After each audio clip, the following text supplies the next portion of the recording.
Здравствуйте, дорогие ребята! Суммативное оценивание за раздел «В человеке все должно быть прекрасно». Прослушайте рассказ «Как стать взрослым». В одном доме жили две девочки, подружки Карина и Даша. Карина считала себя очень красивой девочкой. Она все время заботилась о своей внешности. Ей хотелось выглядеть лучше всех. У зеркала она проводила гораздо больше времени, чем другие девочки. Зато в классе она по праву считалась самой красивой ученицей. Даша же была девочкой скромной, стеснительной. Однажды подружки, весело болтая, возвращались из школы домой. Подойдя к перекрестку, они увидели старенького дедушку. Он стоял и, видимо, не решался перейти через дорогу. Карина собиралась пройти мимо, но Даша остановилась и спросила: «Вам помочь? Помоги, пожалуйста, добрая девочка. Мои глаза совсем ничего не видят, и я не могу перейти дорогу». Даша взяла старичка за руку и заботливо перевела через дорогу.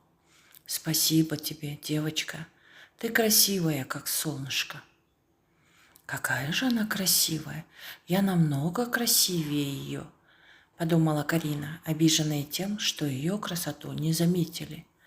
А вслух она спросила: «Откуда вы знаете, что она красивая? Вы же не видите». «Красоту этой девочки сможет увидеть даже слепой, потому что ее красота идет от сердца», — ответил дедушка. Выполняем задание по этому тексту. Осы мәтін бойынша балалар тапсырмалар орындаймыз. Кому присущи такие черты характера, как скромность, стеснительность, заботливость? А. Даше, В. Карине, С. Старенькому дедушке. Конечно же, эти положительные черты характера присущи Даше. Второй вопрос. Определите информацию, которая не соответствует тексту. Правильный ответ В. Ссора двух девочек. Здесь они не ссорятся. Третий вопрос. Определите основную мысль текста. Душевная красота главнее внешней красоты. Мәтіннің негізгі ойы: адамның жан дүниесінің әдемілігі оның сыртқы әдемілігіне қарағанда басымырақ.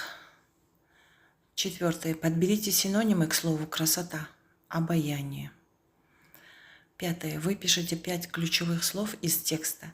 Мәтіндегі негізгі 5 тірек сөзді табыңдар. Девочки, красота, помочь, дедушка, дорога. И шестое задание – это на говорение. Создайте высказывание на тему «Красота человеческой души». Красота души проявляется в доброте. Человек с красивой душой любит других бескорыстно и безусловно. Он принимает этот мир таким, какой он есть, и делает его лучше. Он не обижается на пустяки и не злится. Он заботится о других, помогает другим. Он проявляет милосердие. И все его существование основано на любви, которая никогда не гордится, не злится, не превозносится.